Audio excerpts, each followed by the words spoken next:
is the sovereign sovereignty. Yeah. So, yung nation daw is sovereign because gusto nitong maging independent. Nung panahon ng revolution is maraming may mga bansa na lumaban para makamit yung example, itong Philippines, simula na naging independent, tinawag na siyang sovereign state.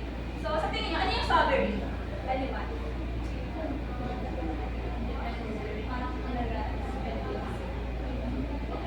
So, yung sovereign, it is having the power to make your own decisions and without being controlled by others. Next, as community, because regardless of actual inequality and exploitation and degradation in which the nation is always conceived as a deep horizontal comradeship. So, kahit na raw na may social inequalities, like kung merong mayaman, merong mahirap, is ano pa rin, kumbaga parang connected pa rin kasi kababayan natin.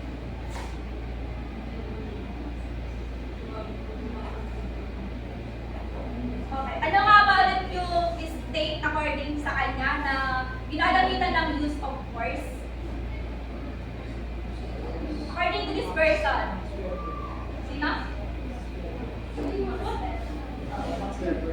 Okay, si Max Weber. Eh, sino naman yung yung nation daw natin is independent? Hedley.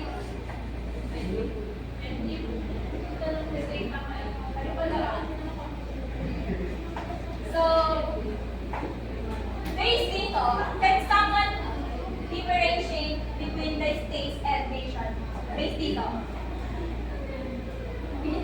Sige. Ayan. So, yung states, kakasabi ko lang kanina na na political organization siya na ginagamitan ng force, kumbaga yung mga police nga, kumbaga sila yung sila lang yung legal na yun. Tapos yung nation, yung tao, tapos yung share with common identity.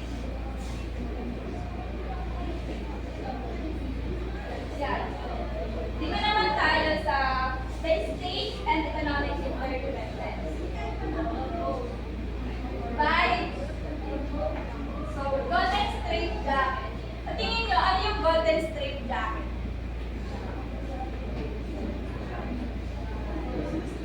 Kindly read up. A phrase term as a belief that globalization imposed a forced choice upon daily needs, either for free market principle or run the risk of being left behind. By Thomas Friedman. So yung golden straight jacket, is idea siya ni Thomas Friedman. Yan. So, ang sinasabi lang dyan is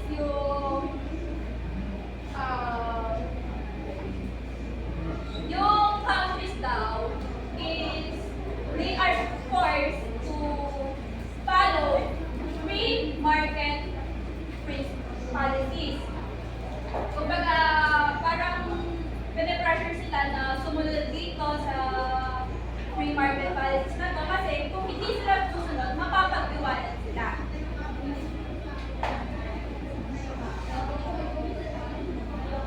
At ito yung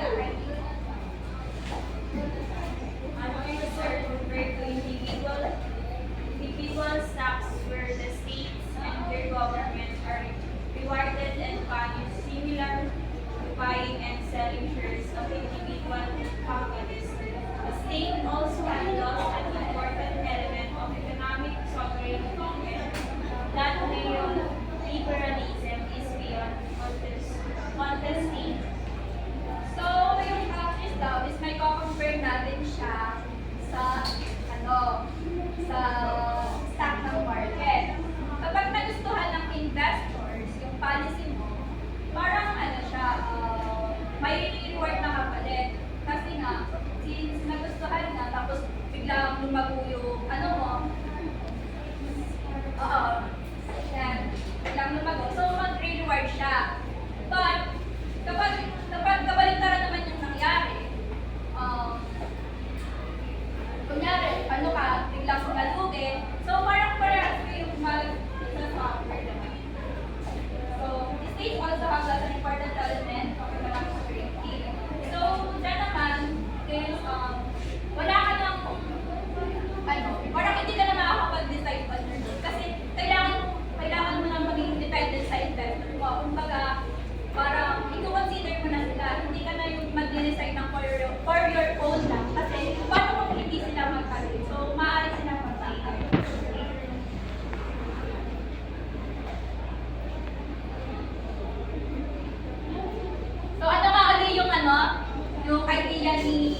Way of living. Ano, Emily? Ayun yung ending, ayun yung ano. Di ba, ayun yung ano, yung alam mo yung tama, alam mo yung mali, yung mali. Knowing what is right and what is wrong. So, ganito, yung mga tao, ang ending nila is ano, kung kaya ko ba to, pero yung mindset dito is profitable ba to, or is this a sufficient way na kumita ng pera, ganyan. Parang kinakita sila ng pera.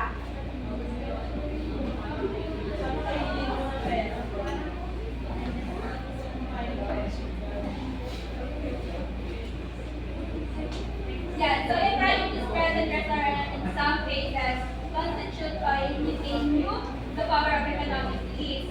So ayan, it gives the rich people power.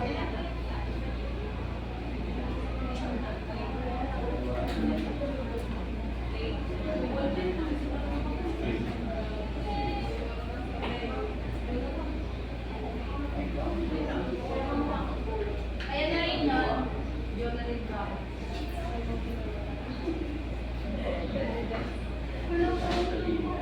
Values market explain as an ethic it is capable of acting as a guide of human action for all previous content controls. Ayan na rin yun.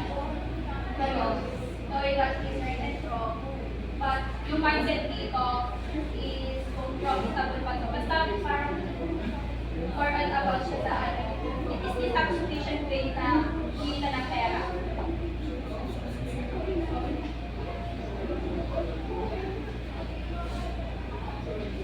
Kaya ito, emphasizes the significance of contractual relations in the market. Sa tingin nyo, mahalaga bang may kontrata pagdating sa business? Lalo na lang kung i-invest ka, mas mahalagang may kasalutan nyo para ano, yan, para may proof, para if ever na, ano, hindi mo siya mababawi, tapos if ever na, naging paldo na kayo, hindi,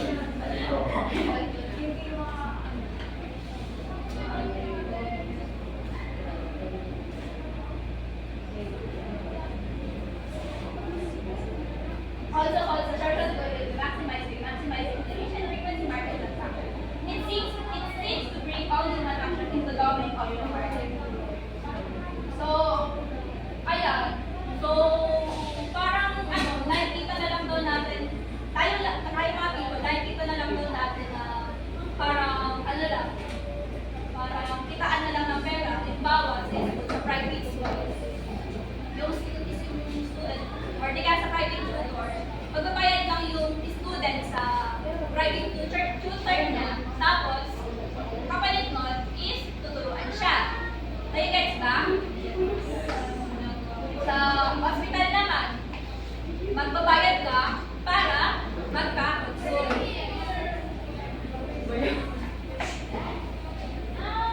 Dito naman tayo sa economic sovereignty. Ano nga ulit yung sovereignty? Independent and ano pa tira na? Independent and having the power to make your own decision without the law.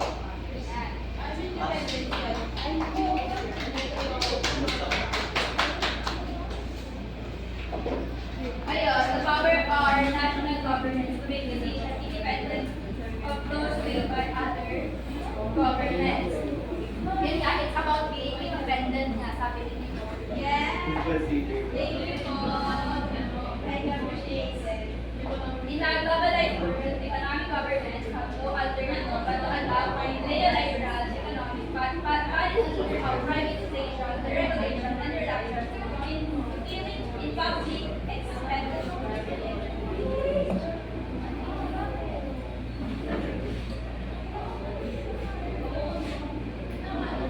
So ayun, kailangan mo na lang sumunod sa mga ano, kung may rules man, kailangan mo na lang yun.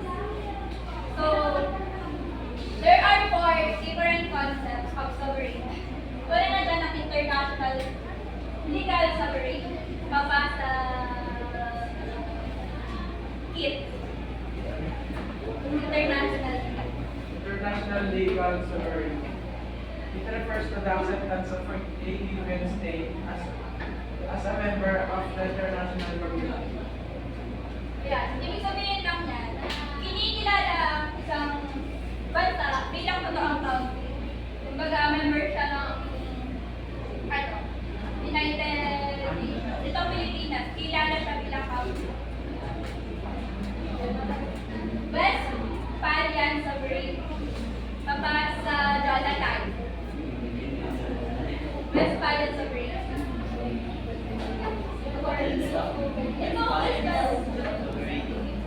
It is based on the principles of sovereign state should not interfere in the domestic arrangement of others. Ano pagkakaintindi mo?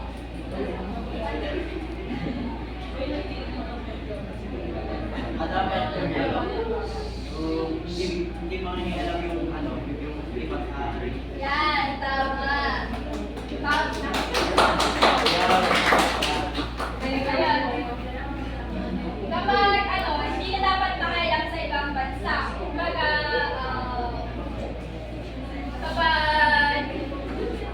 kapag gumawa ng bagong batas yung Pilipinas, hindi siya dapat, hindi naman tayo papakailaman ng ibang bansa. Kumbaga, hindi tayo listahan. Kumbaga, interdependent sovereignty. Mabasa,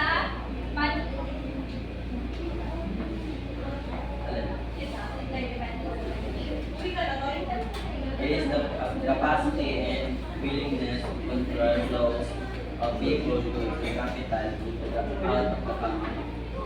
So, ayan. So, siya naman, ito naman is tumutukoy siya sa paglalabas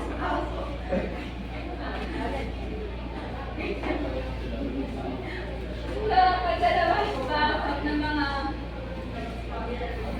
people or ng mga products sa isang bansa. Halimbawa, sa Pilipinas, sila yung mag-decide kung sino yung mga tao na papasok or lalabas sa isang bansa. Yun yung immigration. Sa, sa products. Sila din yung mag-decide kung alin yung i-import at i-export. Domestic sovereignty. Pabasa po Ate Angel. Domestic sovereignty.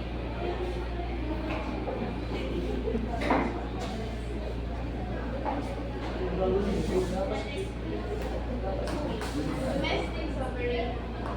It is the capacity of a state to choose and implement policies within the territory. Ayun. So, ayun daw. Ito yung kakayahan ng isang country lang na magawa ng batas basta sa sakupan niya. That's all. But, may tanong ako. Ano nga,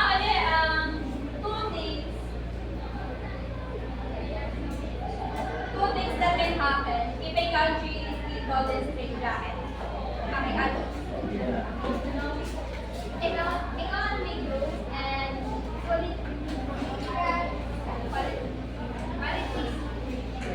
Ano yung core concepts ng sovereignty? Ano, Trina? Magbigay ka na isa. Bigay ka na isa. International legal sovereignty. Okay, international legal sovereignty. Ano pa, Jonathan?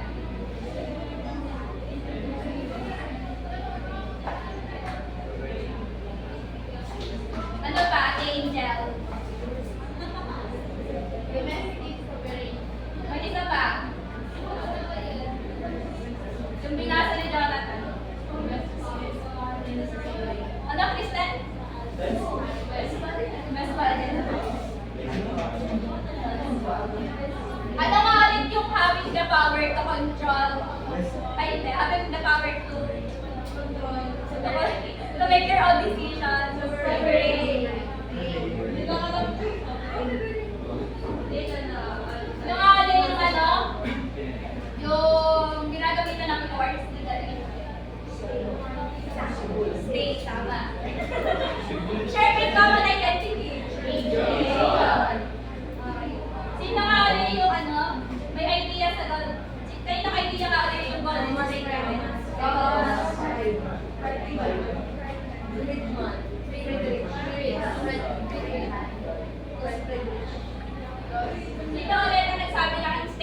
independent. Agree? Ayan. That's all.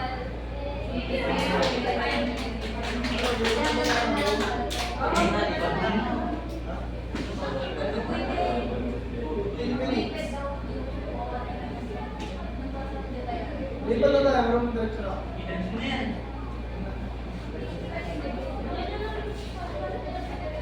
Ngayon naman, pupunta na tayo sa economic and political integration. Sa tingin nyo, anong pinagkaiba ng political and economic integration? Ano? Ikaw? Any ideas? Walang mali sa'yo. Yung political about politics, yung economic Other than ito. Pinagkaiba ko ng political and economic integration. Okay, sige po. Mati-discuss po natin siya dito. Sa ngayon po, makikibasa po ako nung dito pong dalawa. Ano? European integration, process of industrial, political, legal, economic, social, and cultural integration of states, fully or partially in Europe. Europe Union, an international organization comprising 28 European countries and governing common economic, social, and security policy. Itong European integration, tulad lang din siya nung i-discuss nila rin about sa integration. Lalakalan, mga bagay. Pero dito kasi, magpo-focus tayo sa ito. Kasi, ang main topic ko is about sa European Union. Sa tingin nyo, ba't na po yung European Union? Ano? Ha? Ano yun? Ano yun? Okay, okay lang. Okay na. Sabi dito, an international organization comprising 28 European countries and governing common economic and social security policies. Siya yung, di ka may continent na Euro. Ano siya? Pero hindi buong Euro, kasali sa European. Ito yung mga bansa na kasulo na magsama-sama sila para sa isang which is later on discuss ko.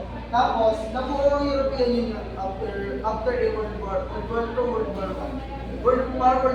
Kasi ano nangyari noon? Hindi ka may gera. So, lahat ng sabihin ko na ng trading system is kumaga magulo kasi nga walang sistema.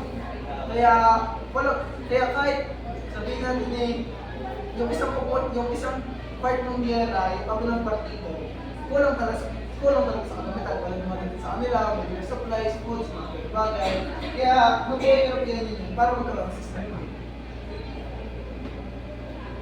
Yan, sabi dito, economic integration is a process and means by which a group of countries strives to increase their level of trade. Ito sinabi ko kanina, like sila ng European Union na nag-come up sila na gumawa ng isang grupo, which is ito ngayon, yung European Union na nag-isa sila. Tapos, merong 7 stages sa economic integration. Preferential trading area, free trade area, custom union, common market, economic union, and economic and monetary union, and complete economic integration. Start tayo sa preferential areas, trading areas. Makikibasa ako agent. Ito lang.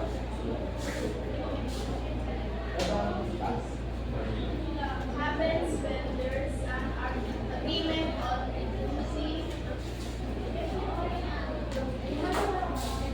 or eliminating tariff, tax, or duty to be paid on a particular class of import or exports. Barriers on selected goods imported from other members of countries within the geographical regions of In short, siya yung nakikipag-trade, pero sabi dito, parang ini-eliminate niyo yung protective barrier. Pero actually, nilolower lang yung trade barrier, which is, ang diniscuss nila yung trade barrier is yung mga tax, yung added value tax na dinadagdag sa mga product na ini-import sa atin, gano'n. Pero dito, sa preferential trade areas, may trading na nangyayari. Pero neighboring countries lang. Tsaka sa neighboring countries nangyayari ang preferential trade area. No? Ito ang PAs. Okay ba? Okay. Tapos, awarding din sa research ko na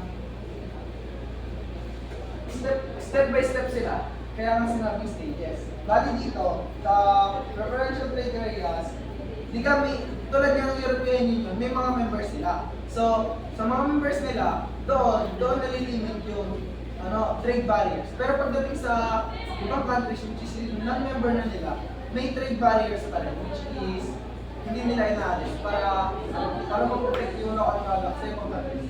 Sa kanila kasi, isang purpose sila, which is, yun nga, tulad ng European Union, doon lang gumagana. Kasi neighboring countries sila.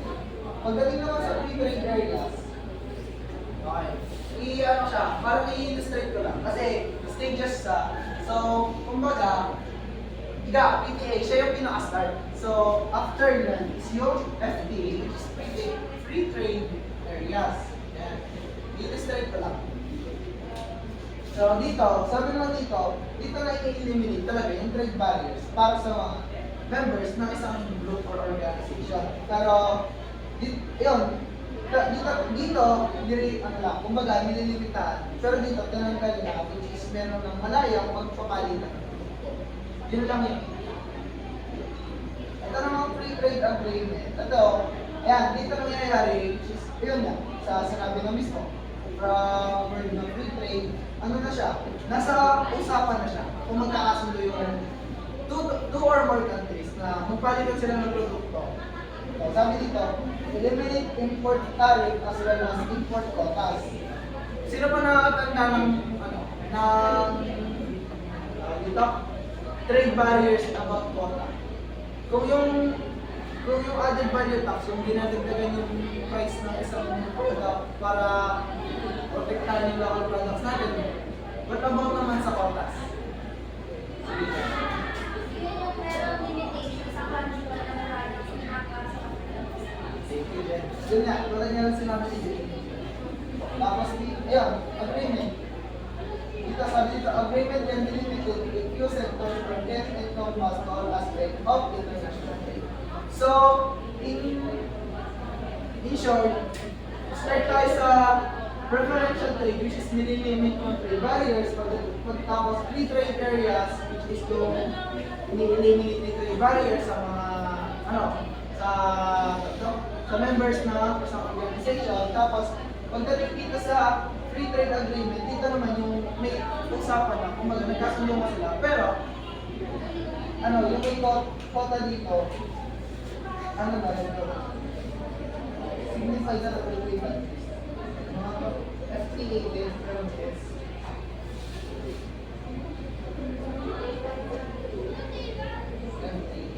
So, preferential trade barriers, free trade barriers, free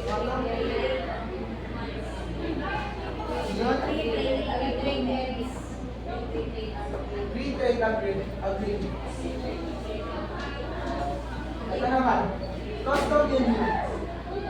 Ito, sabi dito, it involves the removal of tariff barriers between members together with the acceptance of common unified external tariff against non-members. Dito naman, napagkasundo na nila na tanggalin na rin yung tariff kahit na non-members, pero hindi naman sa lahat. Sabi dito, single payment or duty is made by countries exporting to customs union. Ito, customs union, siyempre, from the word customs, milita.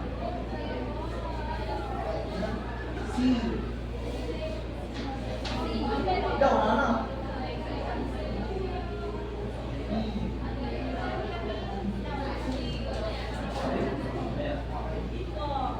Ayun, customs union din. Sabi dito, goods inside the union will move freely with no additional tariff. Talaga dito, sabi dito is, nire-remove na yung tariff barriers. Removing external barriers to trade and requiring participating nations to harmonize their external policy as well as building free trade areas are both by customs union. Free. Kumbaga, malaya sila nakakapag. Ito naman, naman, common market. Makikibasa nga po common market. One major step toward economic integration. All barriers to the mobility of people, capital, and other resources within the area in question, as well as eliminating non-tariff barriers to trade, such as the regulatory treatment of product standards, are removed by CF aside from containing the provision of a custom union. Ito, common market. As based sa napanood ko, ang common market is yung yung lahat na ng products nila inside the market is talagang may sabi dito may mobility na makalabas ng countries, pero sabi rin dito resources with the area in question, as well as the eliminating non-tariff barriers to trade, such as the regulatory products standards removed by common market aside from containing the provision for the customs. Ito, kumbaga, mas lang siya, mas malawak pa siya kaysa sa customs union. Kasi common market, isa na yung, from the word common market, yung market nila is isa lang. Ito na. Yan, common market. Ito ay economic and monetary area. Jonathan, bumasa mo.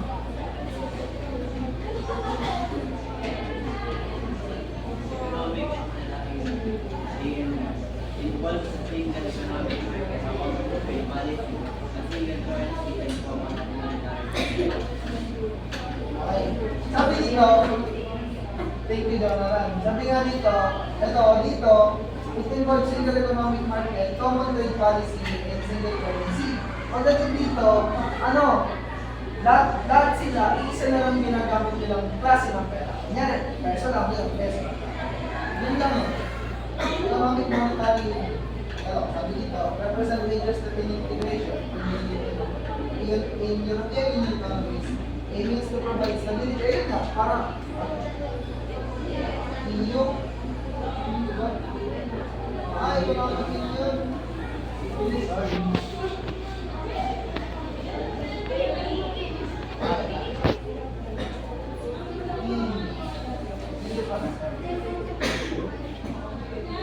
Economic union.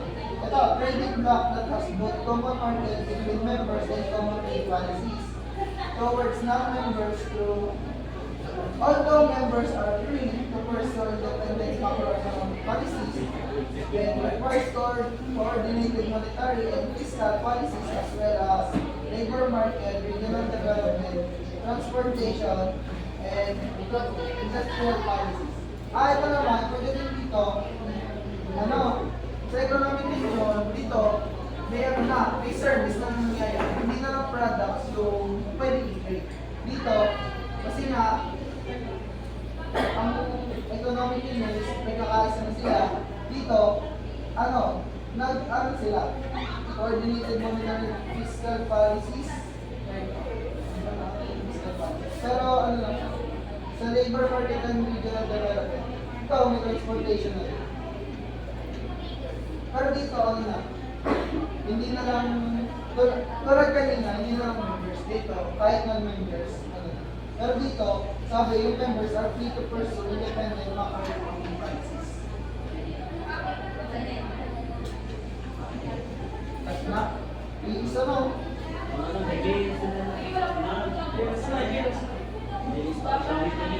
Ito, nasabi ko na kanina complete economic integration. Oo, man.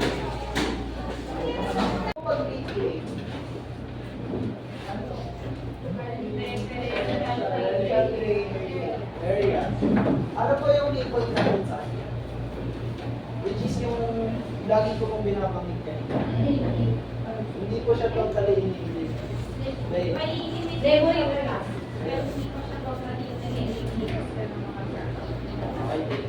Sa PTA, which is nire-reduce na natin yung mga tariff, yung mga trade barriers. Pagdating naman sa free trade agreements, mag-FTA, which is free trade agreements. Ayun, dito na po, ini-eliminate 4 members of that organization. Tapos, pagdating po sa custom union, yun. Ano po yan natin? Custom union is yung, yun nga po, pili lang, which is hindi po lahat. Pero, may non-members na rin po na nakaka-compete. Sa ano lang po, common market,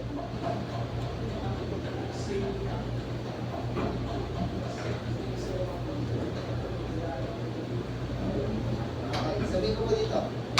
Common market, yung yun po, parang ano din po siya. Tulad niya po sinabi ko kanina, ito po, dito po tayo mag-start. Kumbaga, lahat po siya, na-apply ko sa common market. So, sabi ko dito, because a common market that also allows the free movement of factors of production including labor, capital, between member country. Yun po yung short explanation para sa common market. Sa economic union naman po, which is, sabihin ko pala. Alam mo, economic union, which is nabasa na po kanina, ito na lang po. Sa economic union po, ito po, yun nga, from economic union, ma-apply po natin silang lahat. Yan lang po. Sabi dito, combines the common market with harmonization of economic policies such as products, standard taxes, and regulations. Naiintindihan po. Ano po siya? Ang keyword po natin sa kanya is harmonization. Harmonization. Kung po, harmonization po. Sa economic union. Sa ano naman na po tayo? Economic monetary. Which is, naunahan po kanina. Ano na po siya? M.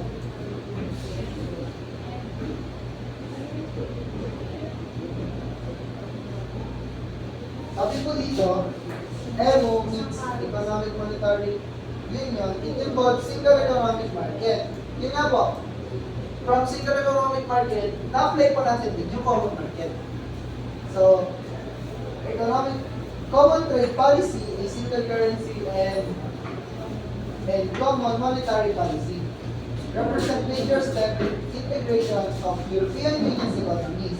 Amendment provides stability and for stronger and more sustainable and inclusive growth across Euro and the European Union as the whole for the sake of improving lives of European Union citizens. Dito po, meron na po silang common monetary policy. Tulad yung mga sinabi ko kanina, kung peso lang po, peso lang talaga. Pero hindi lang po siya po isang bansa. Pangbuong European Union na po. Lahat po ng 28 countries na involved doon. Hindi po siya. Tapos, ito na po, complete integration, complete economic integration, which is complete CEI. CEI. Dito po, ma-apply na po natin ito lahat. Sabi po dito, which member states completely forgo independence for both monetary and fiscal policies, states that participate in this integration have no control of economic policy, including economic trade rules.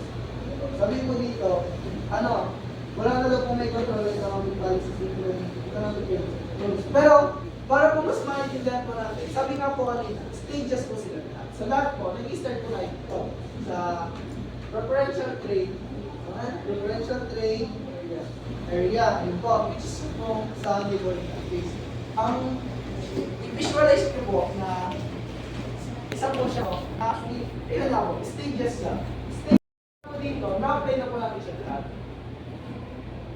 Yun lang po yun. Kaya nga po sinabi siya po, lahat po. Complete. Nakasabay po.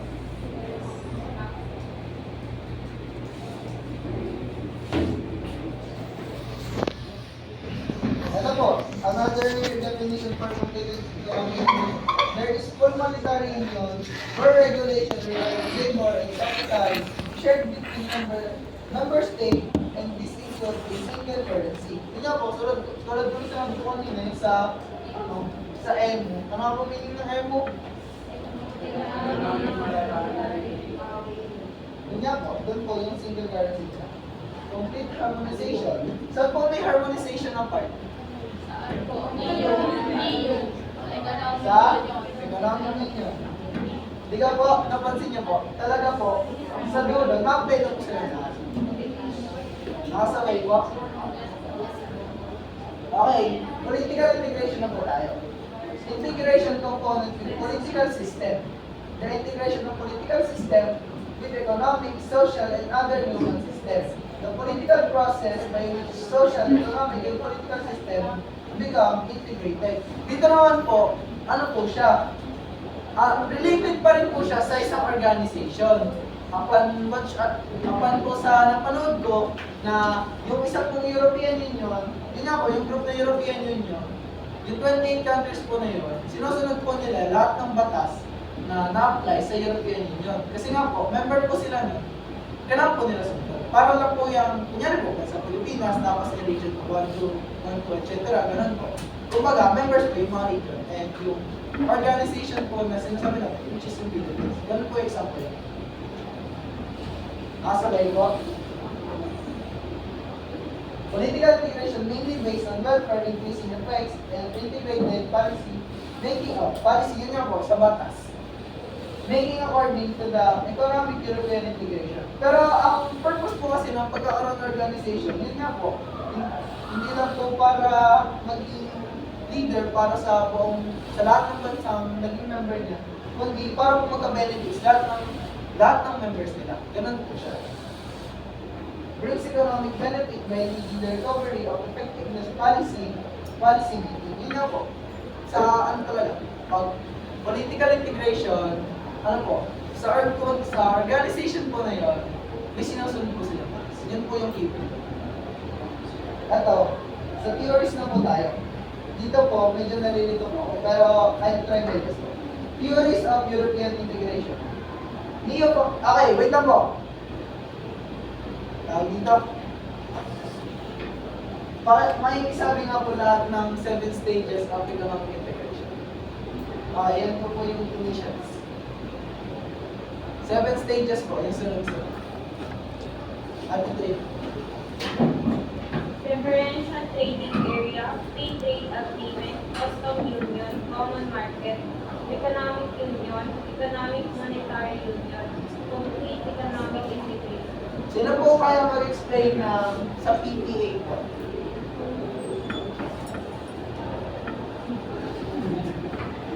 Sino po pwede mag-explain? Kahit po yung mismo keyword about dun sa PPA. Diyan ba yung may limitation? Apo, which is yung nire-reduce na po yung trade barriers. Sa FTA naman po,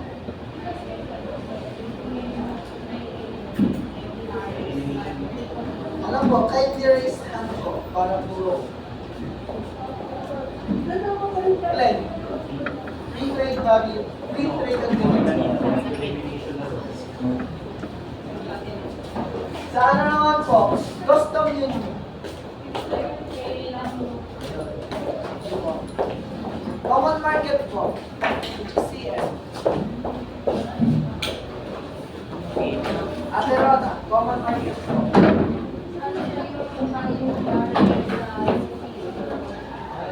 Pwede po po. Sa ano naman po, economic union.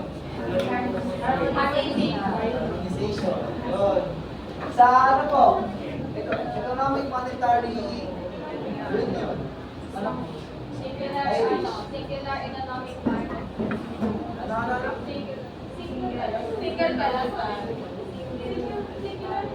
Ano po, in short, ano po, meron po silang single currency. Sa CEI po,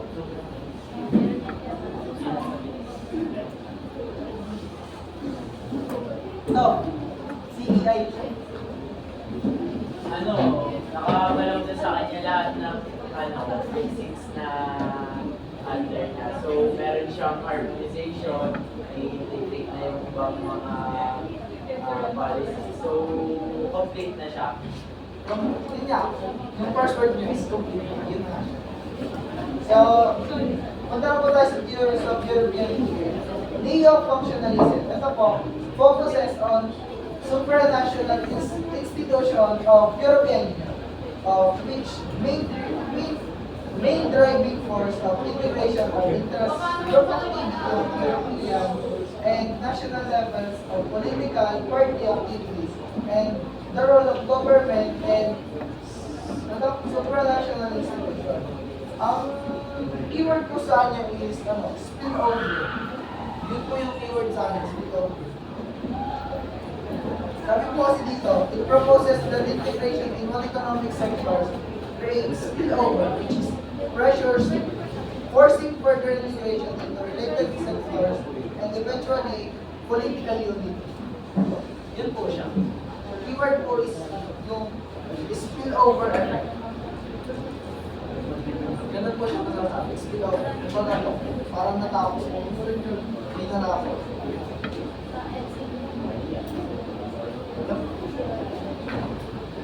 Okay na po? Okay na po? Naigit mo. Dito naman po tayo sa intergovernmentalism. It provides conceptual explanation of the European integration process. Main concept of intergovernmentalism is emphasizing the role of national states in European integration. This was suggested by Stanley Hoffman. Paki-notes na lang po si Mr. Stanley Hoffman. Ito po, tawag dito. Parang tulad na po na sinabi dito, nagpo-provide po siya ng conceptual explanation ng European integration. At ang concept po kasi nito ay para po ma-emphasize yung national states naman nung tawag dito, group nila. Meron po kasi theories po kasi siya eh. Kaya, all about theories. Di ba po, pag theories, which is parang, ano ba natatandaan niyo about theories? Di ba po, lagi po natin na icon, theories, gano'n. Ano po yung mandate? Ano po yan? Theory, ano lang siya? Marami siyang paniwalaan pero hindi pa siya totally nabigyan ng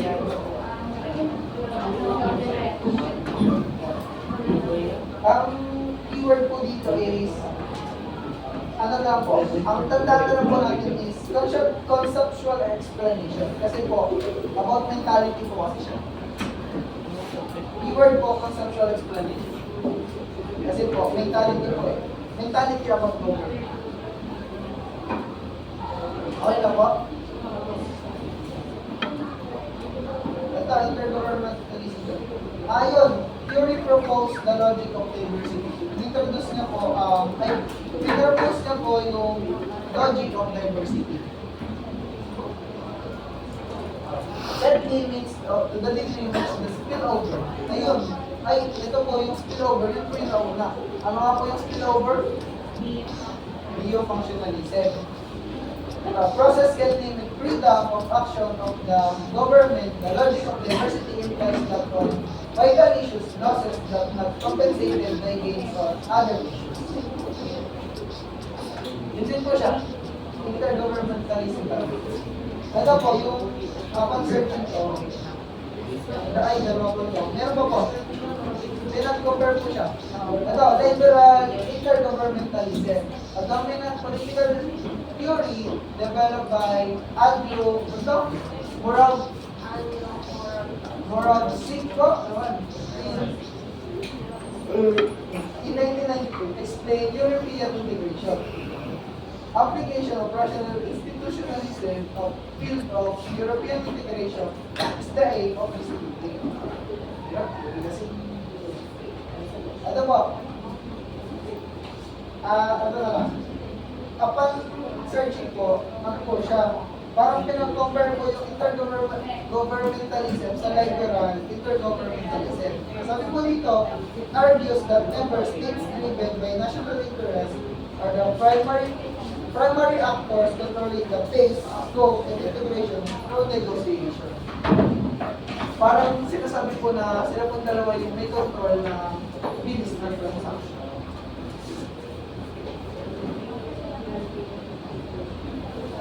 Okay na po? Ano yung dito na ano ba? Ito. New institutionalism emphasizes the importance of institution in the process of European integration. Three keywords are rational choice, sociological, and historical. Sabi naman po dito, yung institutionalism, ano po, sabi lang dito, importance institution. Di ba po pag institution, pag sinabi natin institution, yun po yung mga para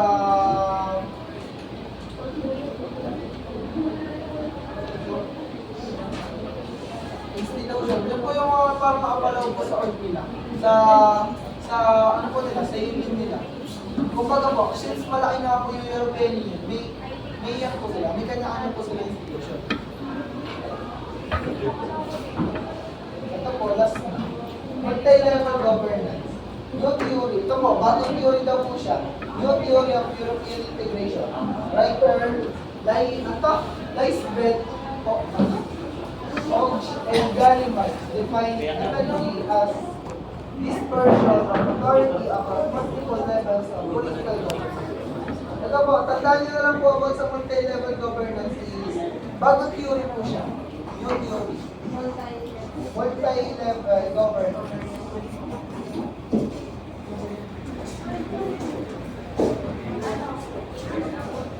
May isang tanong na po, hindi po siya related sa discuss, pero any ideas lang.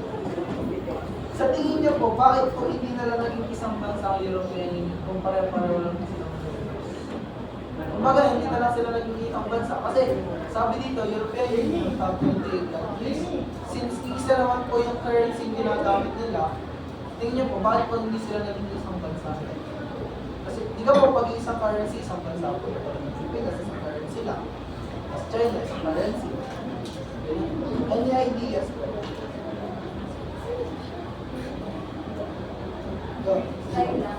Feel ko kaya kahit pare-pareha sila nun, parang dun lang yung pagkakapare-pareha sila, pero may difference pa rin sa mga country na yun, na ayun lang talaga yung similarities nila. Thank you po. Any ideas po? Yun nga po, sa bakit po hindi na lang naging isang country yung European Union since isa naman po yung currency ginagamit nila, tulad ng discuss po kanina. Last na po ito, tapos na. Kumbaga po is, lahat ko lang po siya. Okay. Kasi po, kung tutuusin po, ang European Union po, pag po nagsama-sama sila, mas malakas po sila sa United States. Yun po, upon research, yun po yung lumabas. Pero, since iba't ibang countries nga po sila, takes personal, like na sinabi niyo po kanina, may pagkakaiba-iba nga po sila. Ang United States po, they have one language. From that po, from that nga po, yun po, nagkakaintindihan ng mga Israel. Pagdating naman po sa European Union, they have 28 countries. So, language pa lang po, may barriers na. So, what if may gera po? So, sa halip na yung European Union magkakatulong, baka po sila pa po yung magkakatulong. Trivia lang naman po siya. Thank you.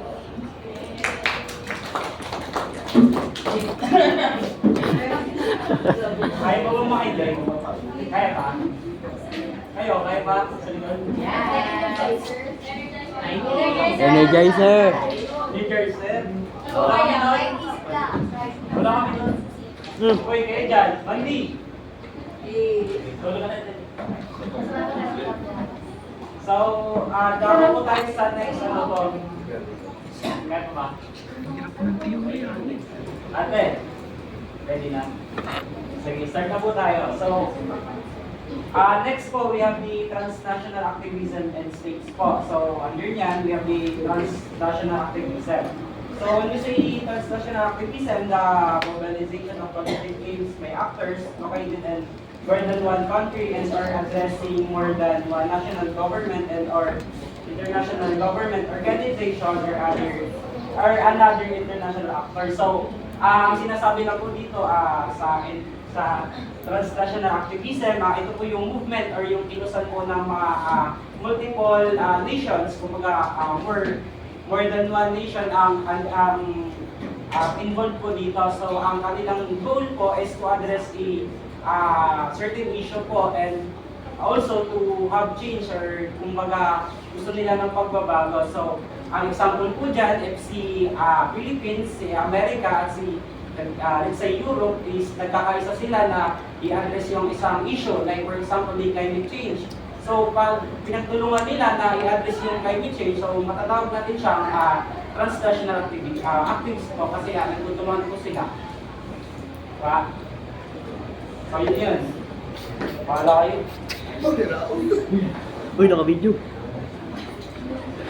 So next, social movements and other society organizations and individuals operating across the state border. So yun nga, since multiple nations siya, so syempre iba't ibang organization yung nag-ooperate dito sa transnational activist.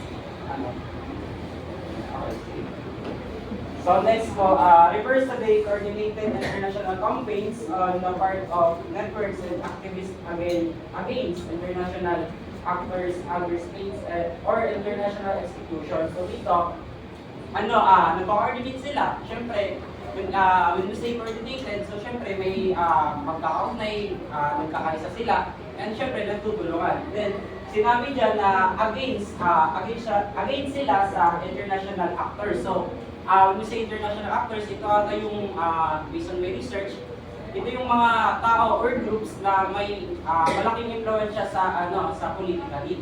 And bakit sila against or bakit sila laban sa international actors or other states, international institution, siguro naging against sila kasi nga may policy siguro na establish yung other nations or mga groups na hindi nila sinusuportan or hindi pabor or hindi gusto ng na involved sa transnational activism po. Yun lang po. Bilis. May tanong? Wala. Isa tayo.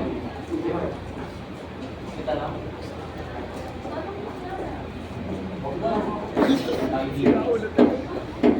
So next we have social movement. A type of group action po. So, social movement refers to the organizational structures and strategies that may empower oppressed populations to mount effective challenges and resist the more powerful and advantaged. So, ayun, ang pagkakaintindi ko lang dito, so, isa din siya movement, pero yung movement na yun, hindi society lang, hindi sa kasi kung si transnational sa iba't ibang nation yung involved, so dito, yung mga tao lang sa isang society. So, their goal din po is to makaroon ng katarungan, human rights, and pagbabago sa lipunan. Yun lang yun. Basta in the society lang siya. Bilis ba? Opo. Bilis.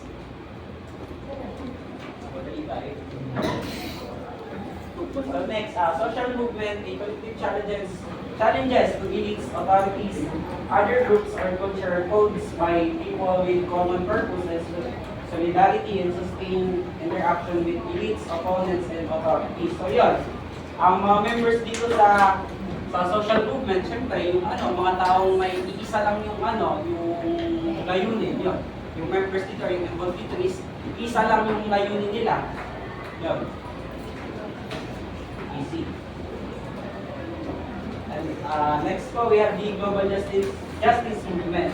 The loose collection of individuals and groups often referred to as a movement of movements who advocate fair trade rules and negative to current institutions of global economics such as the World Trade Organization. So when we say global justice po, loose, kumbaga maluwag na organization. So tinawag din siyang movement of movements kasi dito may iba't ibang mga members, iba't ibang mga tao, iba't ibang aktivista, and also may iba't iba din silang mga layunin. Pero yung pinaka-main goal lang talaga nila, andyan lang from the word global justice, syempre pandaigdig yung katarungan. And then sinabi siya na may fair trade rules kasi nabanggit niya yung WTO organization kasi base sa na-research ko, nabanggit nila dyan yung kumbaga may tutol sila sa neto. WTO kasi nga sa trade nila doon is ano daw may hindi pagkapantay-pantay kaya kapag tutol sila yun. And also global justice often labeled na anti-globalization. So yun, madalas din siyang malabel na anti-globalization kasi sa globalization kasi ano daw mas inaano sa globalization yung mga malalaking korporasyon, kumbaga mas inuuna nila yon, inuuna nila yung yung mga mayayamang bansa. So yun lang yung research ko doon. And also po, global justice movement, those involved frequently deny that they are anti-globalization. So yun, yung mga involved dito, dinedeny nila na sila ay anti-globalization. Kasi the reason kung bakit dinedeny nila na anti-globalization or hindi sila anti-globalization, kasi nga, ang goal lang talaga nila is, ayun nga, sumusuporta naman talaga sila sa globalization, pero may talaga, may hindi talaga silang, hindi gusto na bagay sa globalization, which is yung, yung mention ko, yung sa globalization is mas inuuna nila yung mga mayayaman at malalaking korporasyon. And also sa World Trade Organization, yun nga, mas ayaw nila doon kasi kumbaga lumalawak kasi yung yung kaparian sa economic pala to, sa economic kasi yung economic institution, lumalawak yung kapangyarihan nila or then yung pagkalawak na yun, syempre na-destroy yung balance ng yun, ng economy. Kaya may sila. Yun, saan ang bumbukin ito? Magulo ba?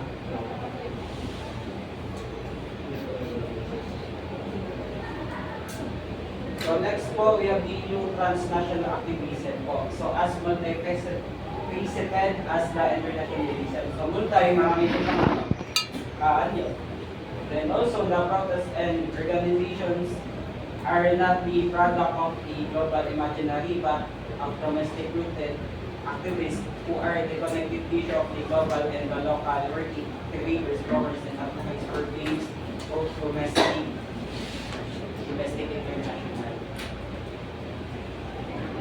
So yun, dito, sinasabi lang siya, si protest and organization ay not the product of the imaginary, kumbaga, yun, hindi siya product ng global, kumbaga, buong mundong imaginary, kumbaga, hindi siya product ng imagination. And also, si protest and organization, isa siyang connective tissue, kumbaga, isa siya sa mga nagko-connecta, ayun, nagko-connecta. And also, ayun, sinasabi dyan na, yung role nila is maging isang, activators. So ayun, activators, kung sila yung na nagsisimula, yun, basta nagsisimula sila, then brokers, sila yung yun, pinoconnect daw nila yung mga local, sa research ko, and sa advocates pala, sila yung nagtatanggol sa mga karapatan natin, yun. Ano naman yung pag-aaral. So next po, we have the social media in the States. So ayun, I know naman po that you are aware of social media. So syempre, hindi ko na-discuss to, alam niyo talaga to. Diba to? Yun. So ayan, social media. A computer-based technology that facilitates the sharing of ideas and information and the building of virtual networks and communities. So ito, si social media yung pinapadali niya yung communication natin sa iba't ibang tao, even though na yung tao na yun is malaya sa atin or kung nasan man sila. Siyempre, nag-share na ideas and information, yun lang. And internet-based offer users easy electronic communication and personal information. Ayun, mas napapadali ng social media na na mag-communicate sa iba't ibang tao kung hanggang sa iba't ibang lugar. Okay pa ba? Trigger.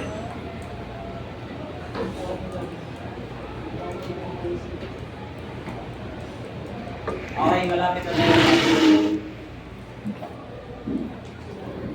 20 ano pa, 20 slides. 20 slides.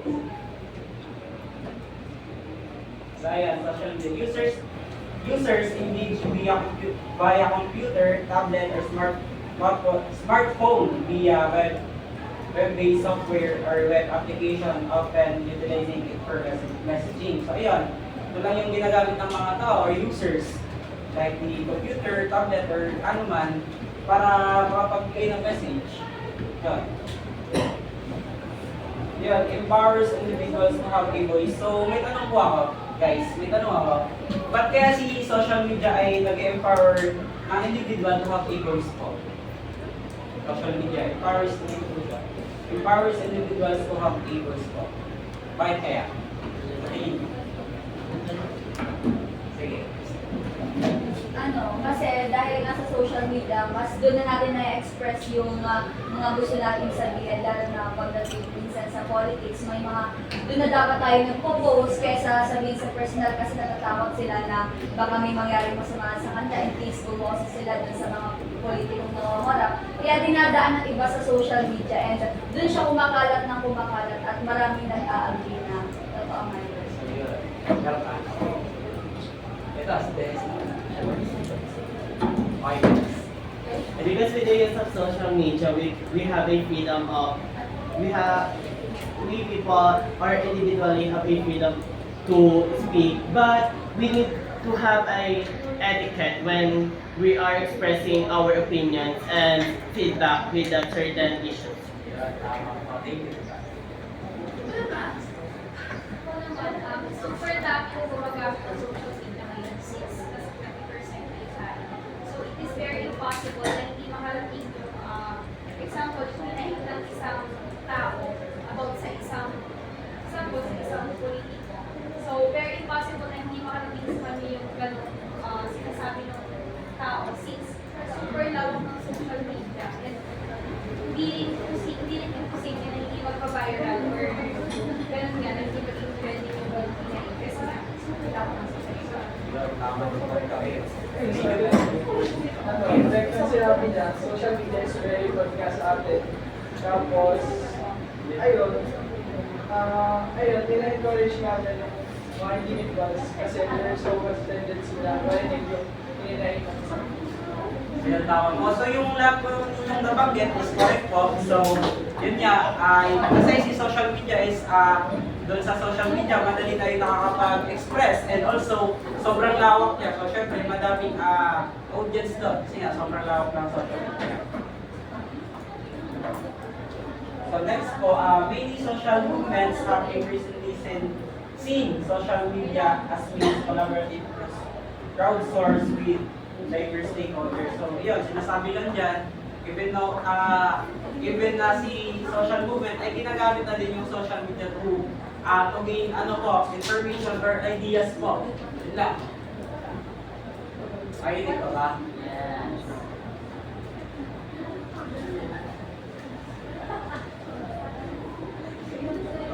Yes.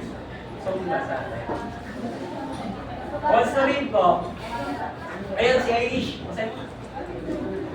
Please.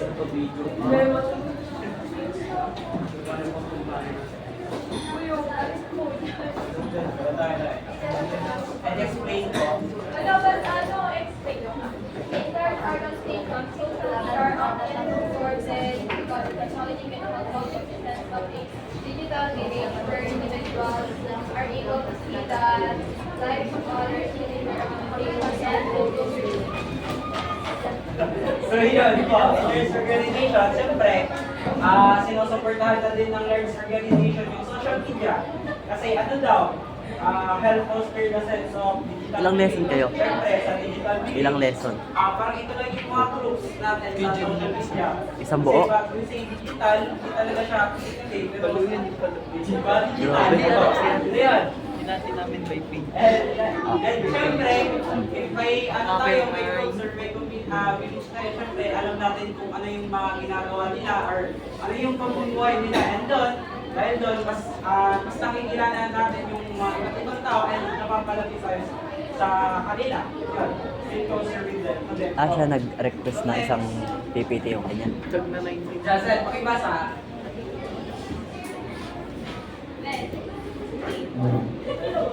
Explain niya na 100 words. Oh. Ibig sabihin, yung isang lesson mahaba, yung isa, New forms of digital media are accompanied by manifestations in bringing to life the possibilities for reporting new kinds of communities via networks and creating arenas for political interaction, identity, and belonging. Okay na. So yun, thank you po.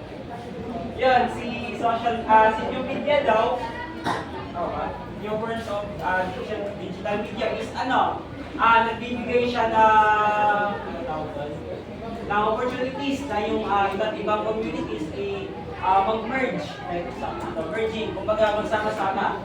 Even though yung community na yan is iba-iba yung kultura nila, beliefs, so ayun, pwede silang magsama. May opportunity sila na magsama and ayun, creating a new arenas of political interaction. Siyempre yung through yung media, yung yung mga tao gusto yung yung politika, siyempre pwede silang mag-discuss or mag-usap-usap about sa politics po. And identity and belonging. So siyempre if may groups ka na nakasabi doon, and yun nga, nalalaman mo sa politika, if nakikipag-usap or nakikipag-alubilo or sa media, siyempre, masisense ko na you are belong of that group po. Okay po.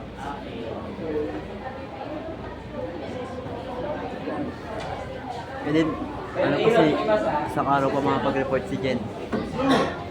Sa isang oras. Anong oras? Media opens up potential for citizens to engage, leverage, and ease the own power of global civil society acting on the public mind via the media and communication networks that will eventually overcome historical inertia of nation states.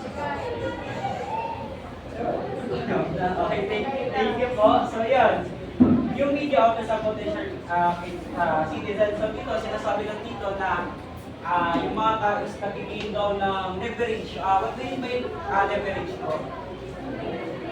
Dogs, what do you mean by leverage? In one context. Leverage, sa media. Ayun. Yung media opens potentially for citizens to gain leverage. Di ba alam? Tumataas. Idea po? Eat. Sleep well po. Uy, nakabigyo ka. Joke lang. Okay, sasabihin ko na lang yung So, when you say leverage po, ito po yung power or influence na nagiging natin influence yun, yung media. And also, this is the only power of global civil society. Ito lang yung only power ng global civil society and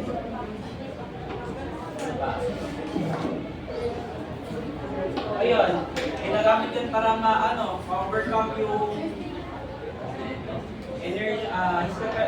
historical inertia. So yun, we say historical inertia, ito po yung kumbaga yung layunin nila is baguhin yung mga nakasanayang sistema and gusto pa nilang baguhin. Ayun. And yun, before po ako mag-end, may quote po dito, according to Wallace Stegner, after a day and a half or so, the traveler will realize that crossing the continent by interstate, he gets to know the country about as well as a cable messenger knows the sea bottom. So, ang ibig sabihin niyan, ay hindi ko po alam, so kayo po bahala. So, doon po nagtatapos ang lesson 5, it is the interstate. Ano ba yan? So, yun po. Yun lang po.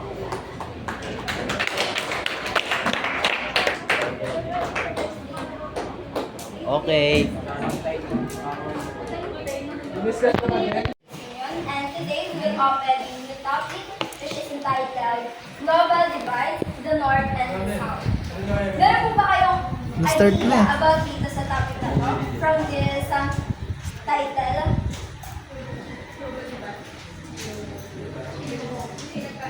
Kit, anong idea mo dito sa topic na to? Yung North and South, kinapit global. Okay. Sino ba? Robert. Ganun din. Ano, pinagpupod yung North and South, kumbaga, dalawang bar din ang slow. Divide. So please read out. Global South refers to the regions of Latin America, Asia, Africa, and Oceania. Mostly low income and often politically marginalized. So, nangyari kasi yung double divide, the North and the South, after ng Cold War noong World War II. Nahati ang globe into the global North and the global South. So, ngayon una natin discussin ang global South. So, base dito sa binasa ni Ate, ano sa tingin nyo ang estado ng pamumuhay pagdating sa global South?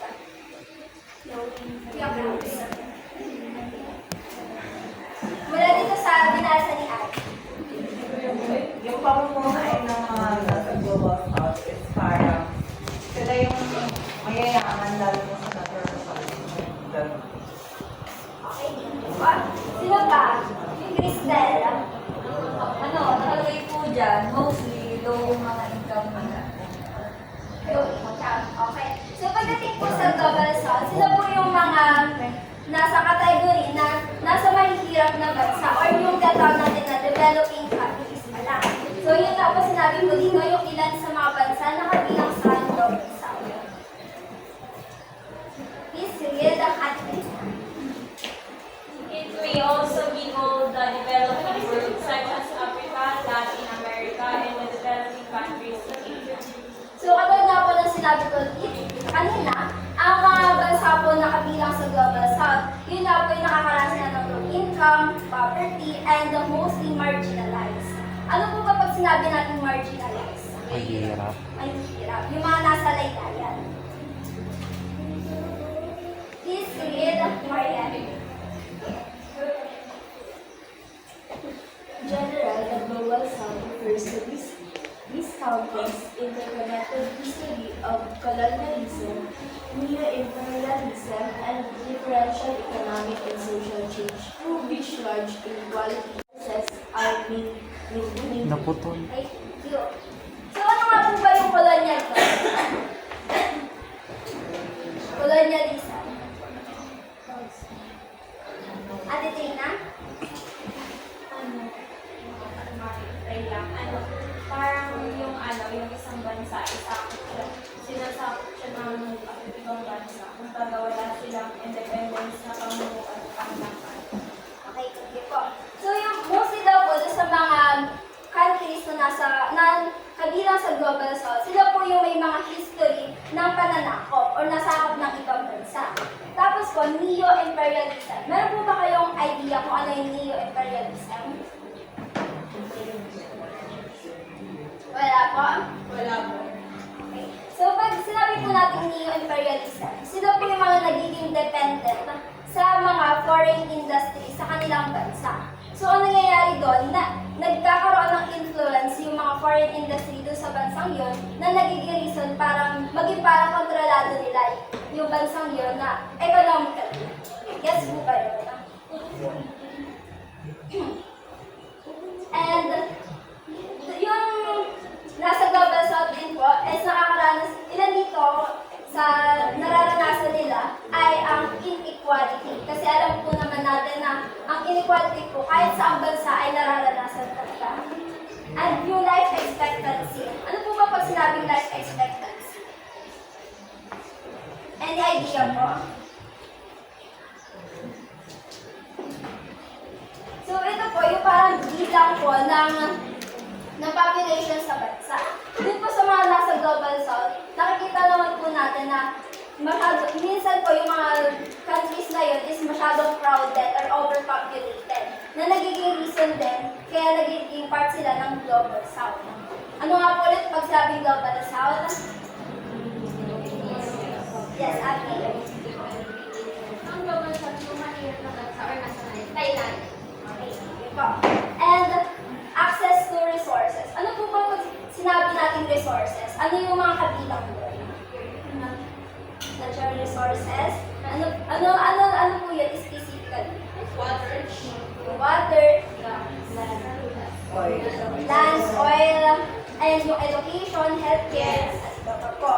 And nagkakaroon sila ng limited access doon. Dahil nga po, kabilang sila sa Global South at nararanasan nila yung mga problema na nakapaloob doon. Yes po ba yun?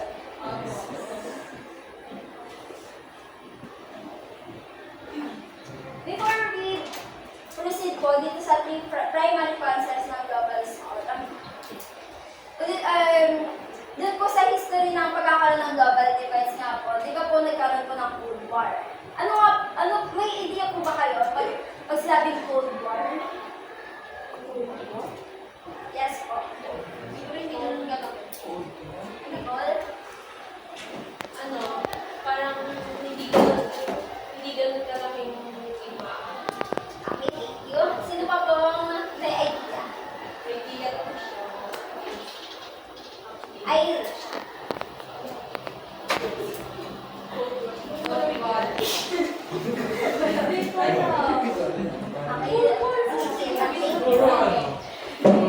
Misunderstanding between country presidents, pero hindi siya totally war na nagaganap tulad ng sa iyo. Okay, thank you. Meron pa po bang idea? Diba ng Cold War? Yes, sorry. Yes, sorry. Wala. Okay, pag sabi po natin Cold War, hindi po siya yung typical na digmaan talaga. So, yun po ay war between countries po na nagpapalakasan po sila kung sino po yung mas powerful, yung mas influential, kaya po siya tinawag na Cold War. Yes po ba? Okay, so let's proceed to 3 primary concepts of Global South. Please read A. It refers to economically disadvantaged nation states and as a post-Cold War alternative to their World. So, base dito sa nabasa mo, ano yung pagkakaintindi mo? And sabi nga dyan, yung ko lang, ba dyan, kasi yan, dyan, nire-refer sa yung economic disadvantage yung mga bansa dun, as a Cold War alternative to their World. Parang, ay yung mga country or nations na nagganap ng post-Cold War or parang dumaan dun sa post-Cold War ay may economic disadvantage. Okay, thank you. So, yun nga po, yung mga bansa na kabilang sa Global South, sila po yung nakakaranas na sila po yung may economically disadvantage, meron din problema sa politically, sa socially, ayun po. At tinatawag din po sila na third world. Ito po. Pagdating po sa first world and second world, sila po yung kabilang sa global north. And itong third world, ito naman po yung kabilang sa global south. Please read the first world manual.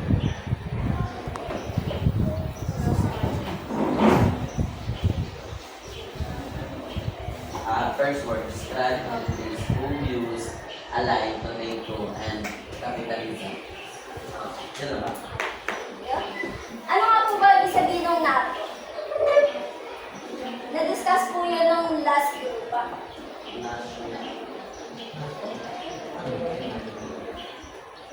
Yun pong NATO, yun po yung North Atlantic Treaty Organization. And isasabi po dito news ng NATO, kabilang na din po dito yung capitalism. Ano po ba pag sinabi natin capitalism? Any idea po?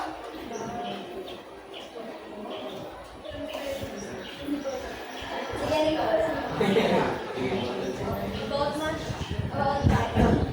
Sino ba po may idea? Sige, Maria.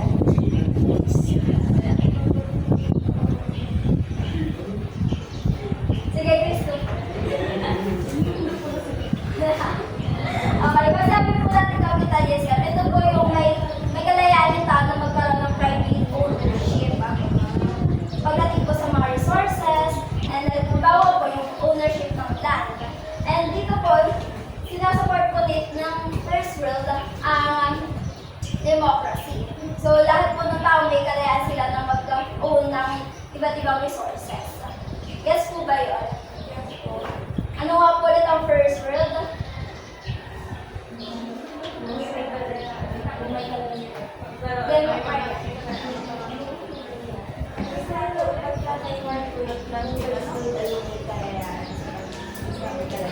May kalayan sa pag-own ng mga resources.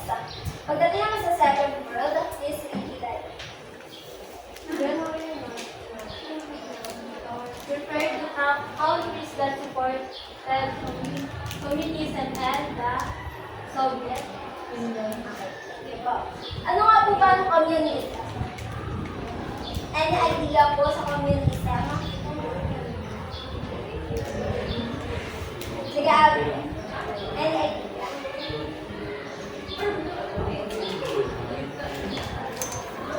Wala?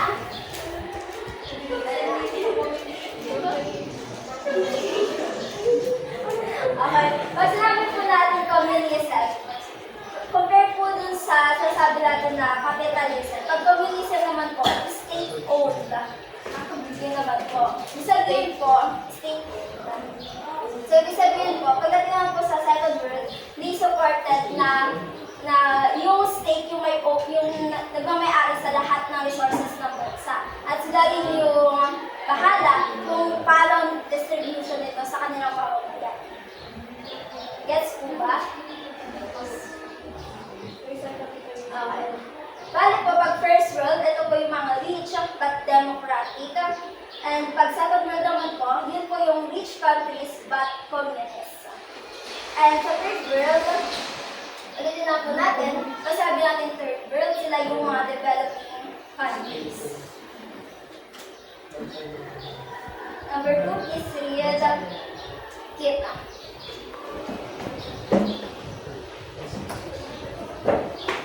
The Global South captures the territory realized geography of capitalism, externalities, and needs to account for subjugated people within the borders of either countries, such as their economic south in the geographic north and north in the geographic south. Ano po ba pasabi natin deterritorialize? Deterritorialize.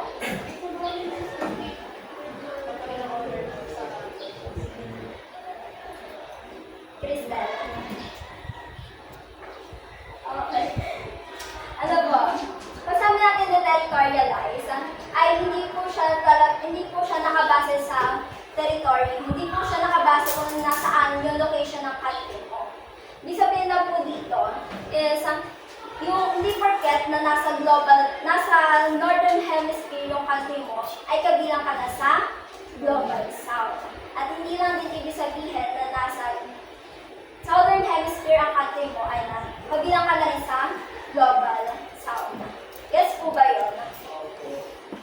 Pwede po bang paulit? Idea.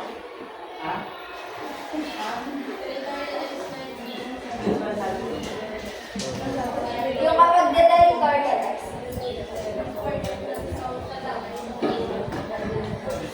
Sige, thank you. Kumbaga hindi sila nagbe-base kung yung country mo is nasa north or nasa south, parang nasabi pang global south or global. Yun po yun. Kaya po nasabi natin territorialize. Naunawaan po ba ng lahat? Meron po ba kayong questions or clarification? Wala po? Parang may gusto kayong itanong. Wala? Jonathan? Right, number 53, Jonathan. It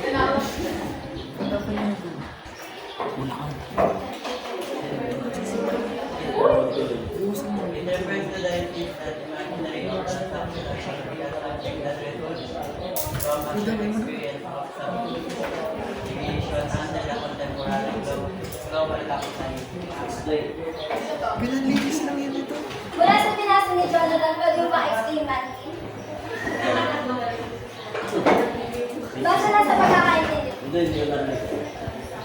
It's referred to resist imaginary transnational political subject result from shared experience of subjugation under contemporary global capitalism. Ano idea mo? Wala idea. Ano kung may idea?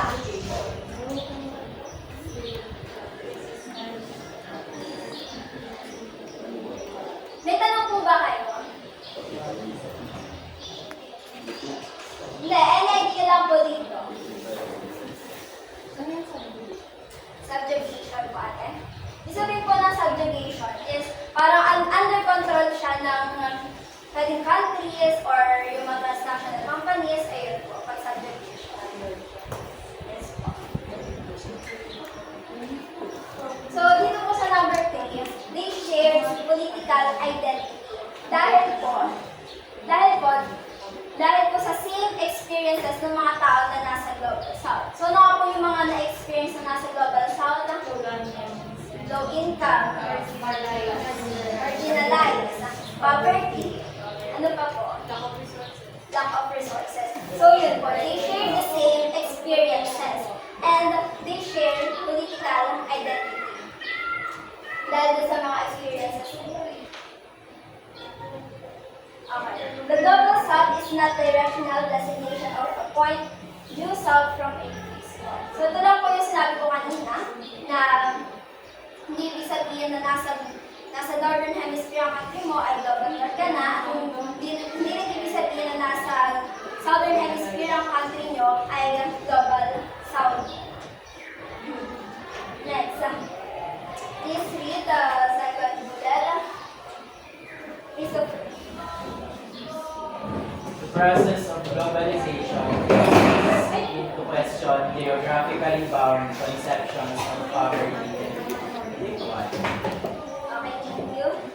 So, base po sa binasa ni Christopher, ano po ibig sabihin nun? Aaron.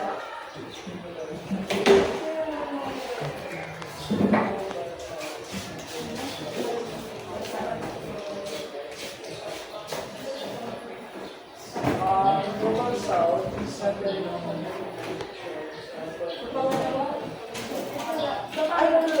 Kaya.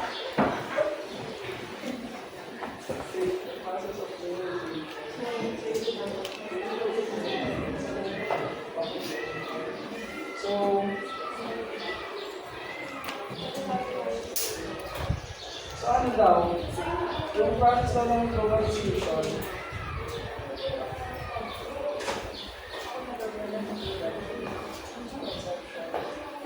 ayun, parang yung process ng globalization ay hindi lang sa concept ng poverty or inequality. So, ayun, sa lahat ay gumagana kahit mayaman na yung bansa or hindi ka. Yun. So, yung sa process nga po ng globalization, hindi lang po siya umiikot sa poverty and equality pagdating sa Global South. Ibig sabihin lang po dito, hindi porket na nasa Global South ka, lahat kayo ay na-experience yung poverty and equality. Example na lang po dito ang Pilipinas. Meron naman po dito mga wealthy families, wealthy individuals, na hindi nakakaranas ng mga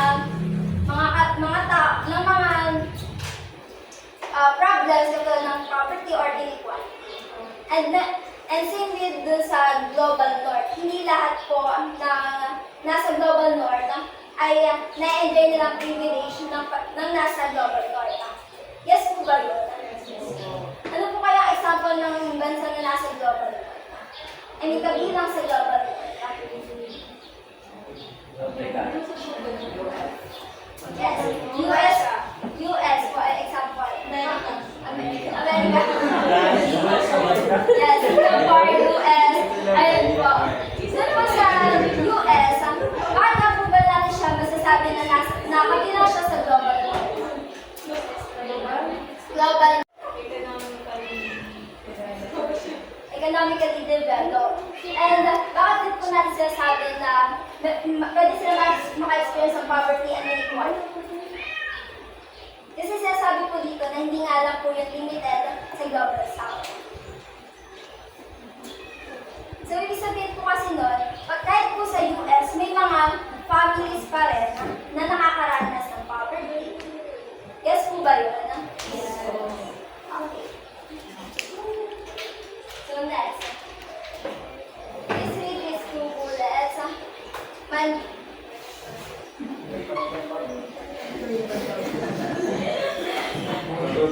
Matutumba na lang ako eh. Alex. Let's now this weekend for social redistribution and main mechanism for social transfer is the state. The development of global South must begin in drawing most of a country financial resources for the development from rather than becoming independent. Pwede ko lang na lang, sige ba? Sige lang. Explain. Hindi ko naiintindihan ka makabasa.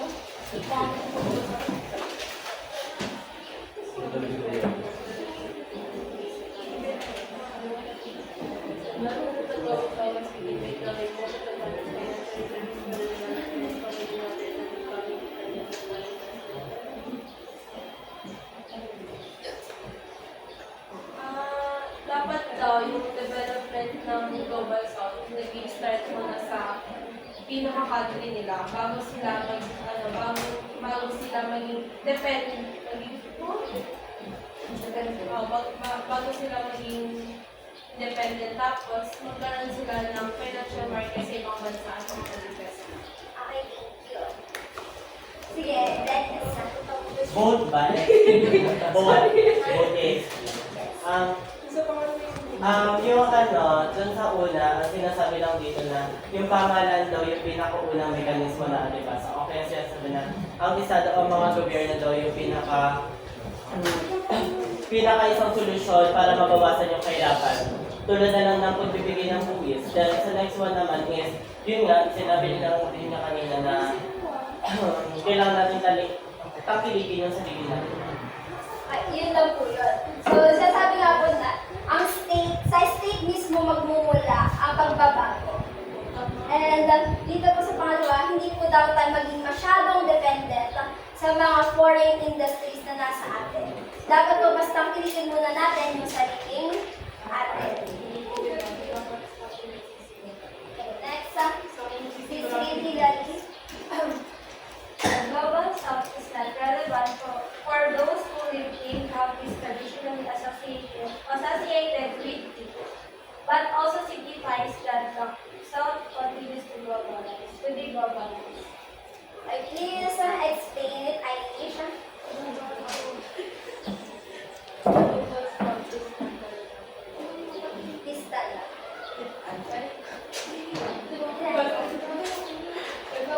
Gusto pagkakaintindi ko lang.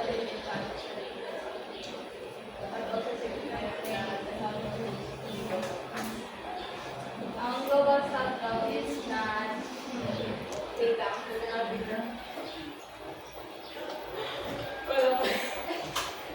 Sige, sino?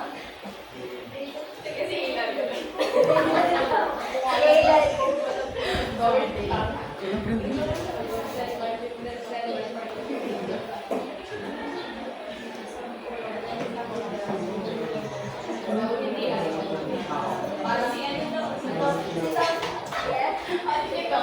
So, gaya ng nabanggit kanina, explain lang dyan na hindi porket nasa Global South ka, lahat ng country na nandun ay same na sila ng sabihin natin nagiging sistema. So basically, sinasabi lang dyan na it's not relevant for those Philippine countries traditionally associated with it. Na hindi ibig sabihin nandun ka sa Global South, yung country mo ay parang aligned na sa kung ano yung sinusunod sa Global South na sistema. So, ayun, sinisignify lang nun na dahil sa differences, nag-work yung process ng globalization. Thanks. So yun, sinasabi lang dito na ang Global South hindi lang siya tungkol sa isang bansa. Kasi dahil na ng globalisasyon, lahat ng bansa ay naapektuhan ng kahirapan at sakit. So, yun lang din po yun. Na, sabi nga ulit po na hindi lahat nga po na nasa Global South ay same yung mga nararanasan nila. Hindi lang din po, porket na nasa Global South ka, ay yun lang din ang iyong mararanasan. So, dahil nga po sa globalization, marami din pong bansa ang naapektuhan. Next naman po na topic is new internationalism in the Global South. Ano po ba pagsabi natin internationalism? International.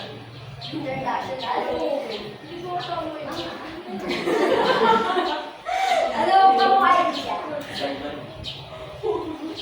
Pinalilig ako. Okay. So, isabi po na ito, internationalism is meron po silang cooperation or collaboration yung mga bansa na kabilang sa global north. Ay, global south. Okay. So, please read Jonathan. The use of the global south being globalized and the developed state of the global south are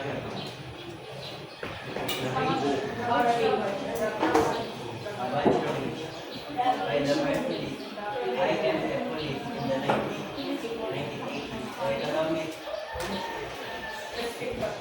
The economic perspective of the IMF pure recommended for the countries in the world. Example. Okay, next yun. Sino po pwede mag-explain ng last niya? Sige.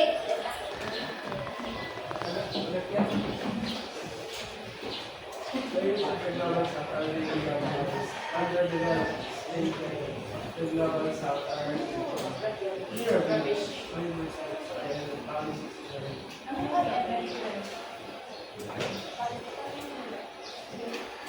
So, global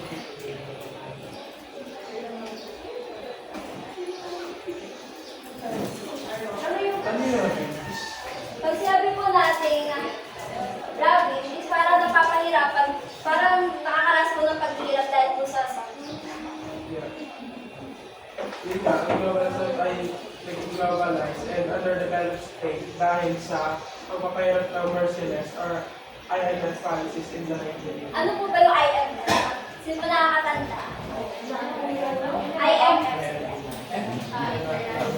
Monetary Fund. Ayun na po yung International Monetary Fund. Ano nga po yung goal nila or ano yung ginagawa nila? Magpapahirap. Magpawutang. Ayun po. Yun, sila po yung nabibigay ng loans dun sa mga developing countries. Pero po, bakit na po ba sinabing merciless? Kasi po, yung IMF po, meron po silang strict policies na nagiging reason pa po para mag-contribute po sa problema ng bansa. Pero this IMF po is still continuing po to provide loans until now po.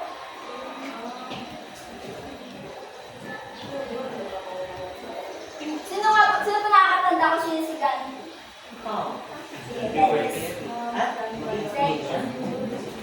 Sino ba si Dan? Ano siya, Indian lawyer. Siya din yung sa The Mahatma or A Great Escape. Siya din yung sa Empire. So, siya yung nag-advocate ng non-violence. So, please read. And escape. Initially directed at colonial authorities in India is now part of global protest culture as well as benefits of critics of international financial institutions from the experiences and writings of intellectuals and activists from the global south.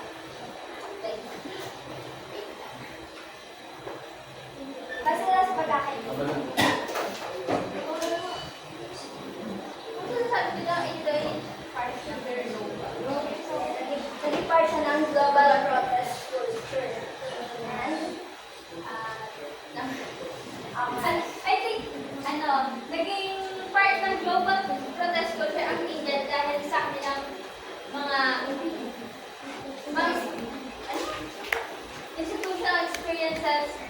Okay, thank you.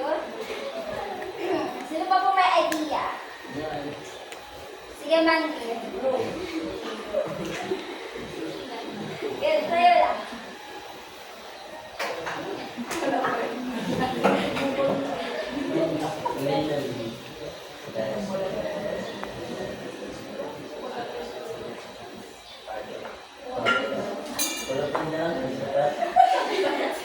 Sige, Christopher.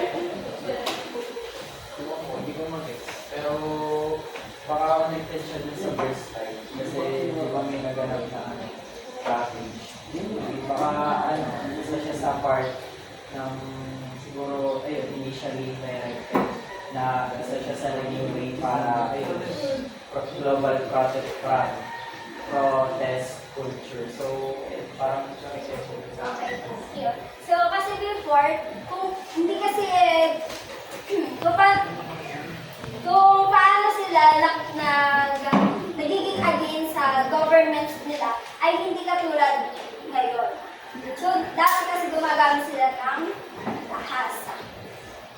And now, itong non-violence philosophy ni Mahatma Gandhi, naging part siya ng global protest culture kung saan ay instead na piliin ng mga tao ang violence, ay nag-express na sila ng mga nararamdaman nila toward their government peacefully. Hindi naman actually na peaceful na hindi sila nasasalita, pero in a way na hindi sila gumagamit ng violence. So next, please see Dominic.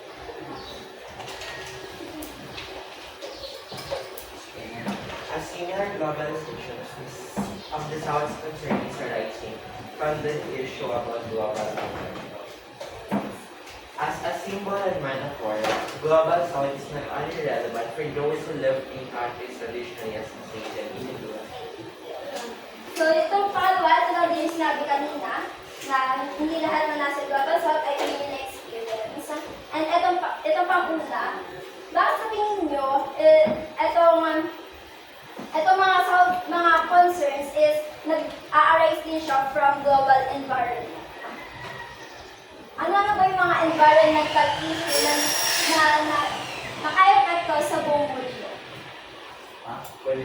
Pollution, climate change, ano ba? Ano? Yera. Ayan po. Okay po.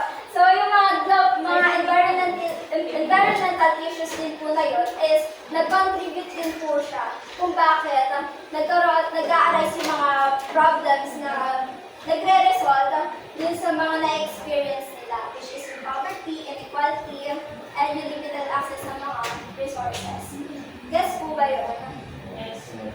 Ano nga po ulit ang kaibahan ng global north sa global south?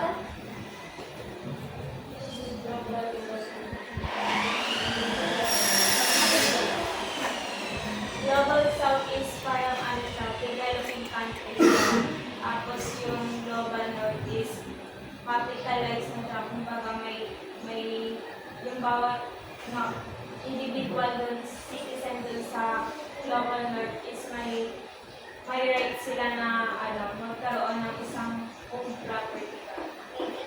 Iba pa pong difference nila. Yeah, yung helps.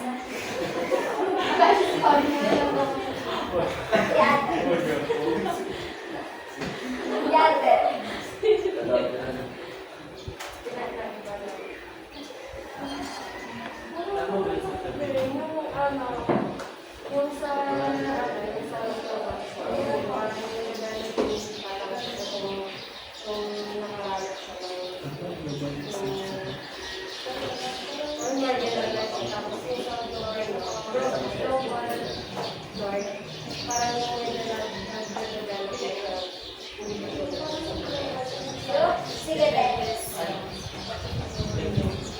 So yung global south, more on maraming nakatira na na marginalized, while dun sa global north is parang few lang.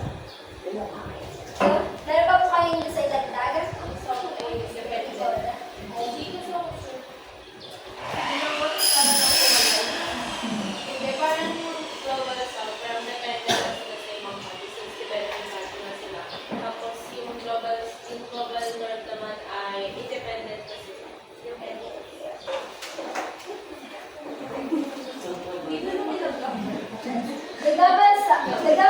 Global South doesn't only mean that the South is the globe, but also signifies that the South continues to be globalized.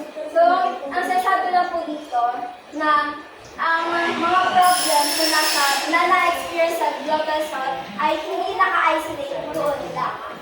Kundi maaari po siyang ma-experience kahit saan, kahit saan bansa. Guess po ba yun?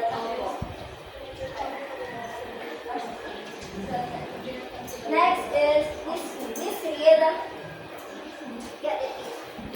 The Global South, while is diverse, is specific imaginaries represent emergent forms of progressive cosmopolitanism. It is always emergent and traditional internationalism.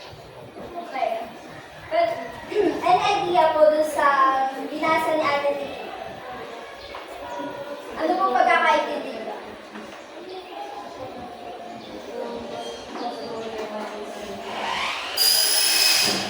Anyone?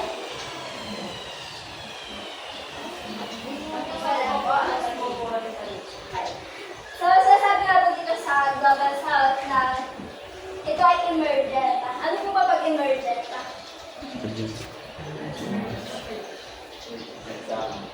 Ano? Magalian. Ano ba?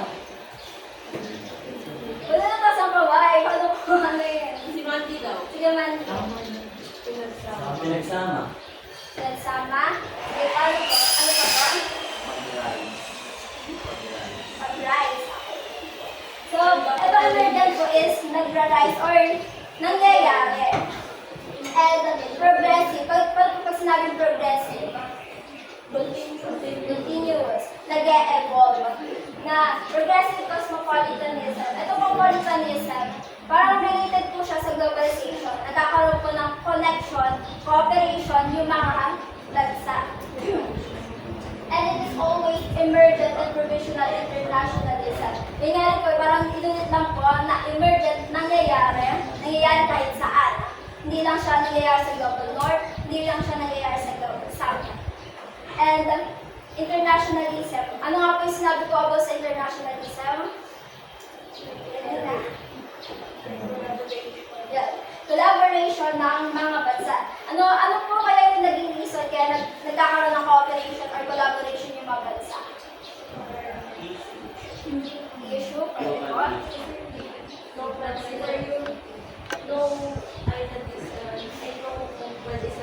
Pwede sa Thailand? Yung, ano pa? For safety. Or safety. So, ang pinaka-reason lang po dito is yung globalization. Naging interconnected yung mga bansa. So, meron po ba kayong mga questions pa regarding this topic? Wala na po?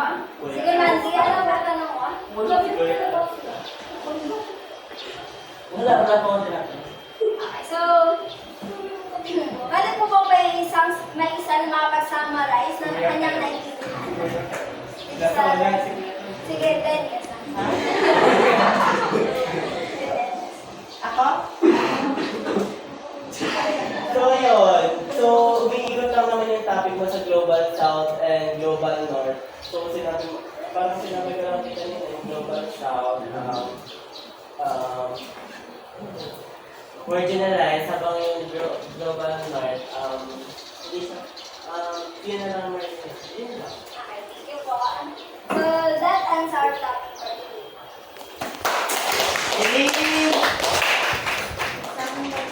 Yay!